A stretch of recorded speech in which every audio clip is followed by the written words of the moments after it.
Flight 447 from Dover Air Force Base looked like any commercial flight, but passenger David Martinez knew something the other travelers didn't. Beneath their feet, in the cargo hold, was the reason he was taking this journey home. When angry passengers complained about his seat request, they had no idea that they were yelling at a Gold Star father bringing his son home from Afghanistan. David Martinez had made this request 17 times in the past week. Gate agents in Dover, flight attendants in Atlanta, passengers in Denver. Always the same question, always the same desperate politeness. Would you be willing to switch seats with me? I need to sit in row 12, window seat. Most people assumed he was just another traveler trying to upgrade his view or stretch his legs. They saw a middle-aged Hispanic man in a pressed shirt and khakis carrying a small duffel bag and what looked like official paperwork. Nothing about him screamed emergency or tragedy. Nothing about him suggested that this wasn't just another business trip. But David wasn't traveling for business. He was escorting his son home.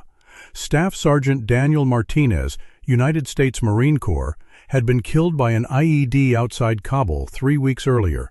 He was 22 years old, had planned to propose to his girlfriend when he got home, and had served 2 tours before volunteering for a third because, as he'd told his father, someone has to watch out for the younger guys.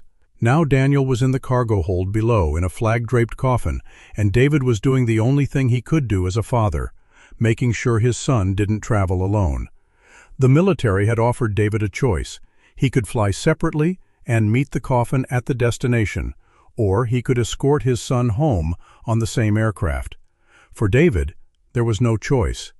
Daniel had never been alone in a foreign country before joining the Marines, and David wasn't going to let him be alone on his final trip home.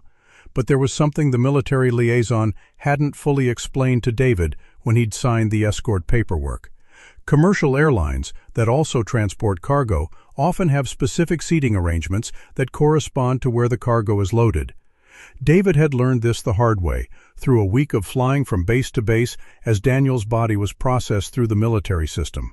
If you wanted to be directly above the cargo hold where your son was stored, you needed to be in a specific section of the plane. On this aircraft, that meant row 12 window seat. That was the seat that would put David as close as possible to Daniel during the 3-hour flight from Denver to San Diego. David had called ahead, explained his situation to the airline's customer service, and thought everything was arranged. But when he boarded Flight 447, he discovered that his seat assignment had been changed. The system had moved him to row 18, middle seat, to balance the aircraft weight distribution. The woman in 12A was Margaret Stevens, a real estate agent from Colorado, heading home from a business conference. She'd specifically requested a window seat because she liked to work during flights and needed the extra elbow room for her laptop. When David politely approached her before takeoff, she barely looked up from her phone. "Excuse me, ma'am, I know this is unusual, but would you be willing to switch seats with me? I really need to sit in this particular seat." Margaret glanced at his boarding pass, middle seat in row 18.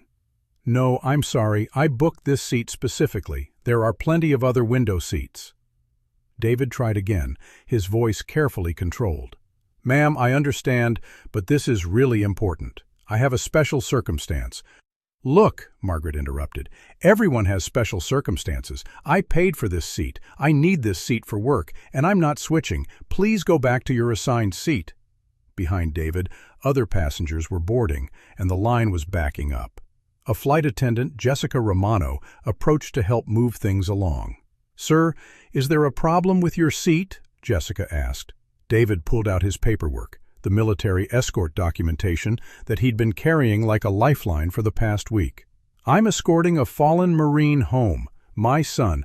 I need to be in this specific seat because it's directly above the cargo hold where—" He stopped, unable to finish the sentence. Jessica's expression changed immediately. She took the paperwork and glanced at Margaret, who was still focused on her phone, unaware of what she'd just overheard. "Ma'am," Jessica said gently to Margaret, "would it be possible for you to move to this gentleman's assigned seat? It's very important." Margaret looked up, annoyed. "I already said no. What's so special about this seat anyway? Can't he just sit anywhere else like everyone else?"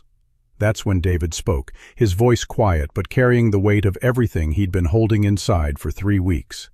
Because my son is directly below this seat, and this is the last flight we'll ever take together. The boarding area went silent. Not just their row, but the passengers behind them, the flight attendants, even the gate agent who had been checking boarding passes. Margaret looked up from her phone for the first time, really looked at David, and saw something in his eyes that made her stomach drop. "I'm sorry, what did you say?" David held up his paperwork again, his hands shaking slightly. "Staff Sergeant Daniel Martinez, United States Marine Corps. He was killed in Afghanistan 3 weeks ago. I'm his father, and I'm escorting his body home for burial. The cargo hold where his coffin is located is directly below this seat. I just want to be close to him." Margaret stared at him, then at the official military documents in his hands, then at the flight attendant, who was discreetly wiping tears from her eyes. The reality of what had just happened, what she had just refused, hit her like a physical blow. "Oh my God," she whispered. "I'm so sorry. Of course you can have this seat." She gathered her things quickly, her hands shaking, but David gently stopped her. "Ma'am, you don't have to move. I can sit anywhere. I thought maybe—" "No," Margaret said firmly, standing up. "This is your seat. This is where you need to be." As Margaret moved to row 18, other passengers began to understand what was happening. Word spread quietly through the cabin. A Gold Star father was on board, escorting his son home. The usual pre-flight chatter died down to respectful silence. David settled into 12A and placed his hand against the window, looking down at the tarmac below, where he knew the cargo hold was. For the first time since leaving Dover, he felt like he was where he was supposed to be. Jessica approached him before takeoff. "Mr. Martinez, is there anything you need, anything at all?" David shook his head. Could you make sure everyone knows to be patient with me? Sometimes I need a moment." "Of course. And sir, thank you for your son's service. Thank you for your sacrifice." David nodded, unable to speak. The flight took off smoothly, but about an hour into the journey, turbulence hit. Not dangerous, just the normal bumps that make passengers grip their armrests and flight attendants pause their service. But for David, every bump, every shift of the aircraft felt like it was disturbing Daniel. He pressed his hand against the window again, whispering quiet words that other passengers couldn't hear but somehow understood. "It's okay, mijo, just a little turbulence, we're almost home." Margaret, watching from row 18, felt something break inside her chest. This man wasn't just traveling with grief, he was actively parenting through it, still taking care of his son even now. When the turbulence passed and the flight smoothed out, Margaret unbuckled her seatbelt and walked back to row 12. David looked up, surprised. "I wanted to ask you about him," she said softly. "About Daniel. Would that be okay?" David's face transformed. For the first time since boarding, he smiled. "He wanted to be a teacher," David said. "Before he joined the Marines, he was going to teach high school history, coach wrestling maybe. But after 9/11, when he turned 18, he said he had to serve first. He said the teaching could wait." Margaret sat down in the empty middle seat, having quietly asked the passenger there to move. What was he like? For the next hour, David told her about Daniel, about how he'd been afraid of spiders, but volunteered for the most dangerous patrols, about how he sent half his paycheck home to help pay for his sister's college tuition, about how he video called every Sunday and always asked about his high school wrestling team, wanting to know how the kids he used to mentor were doing. He was going to propose to his girlfriend, Sophia, when he got back, David said. Had the ring and everything. She's taking this really hard. Other passengers began to listen in, not intrusively, but with the kind of attention people give to stories that matter. Jessica, making her rounds, lingered nearby. "He sounds like an incredible young man," Margaret said. He was. And the thing is, he didn't have to go back. He'd done his 2 tours, but the younger Marines in his unit looked up to him, and he felt responsible for them. He said someone with experience had to be there to bring them home safely. David's voice caught. He brought them home, all of them, The IED that got him. He spotted it first, was trying to warn the others when it detonated. Saved 5 Marines. They all made it back because of him. The cabin was quiet except for the engines. Several passengers were discreetly wiping their eyes. "Mr. Martinez," said a voice from across the aisle. It was an older man, probably in his 70s. "I served in Vietnam. I just want you to know. We see you. We honor your loss." Another passenger, a young woman about Daniel's age, spoke up. "I'm a teacher. I'll remember his story. I'll tell my students about service and sacrifice." One by one, passengers began to acknowledge David, not with grand gestures or speeches, but with simple recognition. A nod, a quiet thank you, a hand briefly placed on his shoulder as they passed by. But it was Margaret who did something that David would remember for the rest of his life. "Mr. Martinez, I have a confession. I'm a photographer. I always travel with my camera because you never know what you might see. Would it be appropriate for me to take a picture of you here, in this seat, so Daniel's story doesn't get forgotten?" David considered this.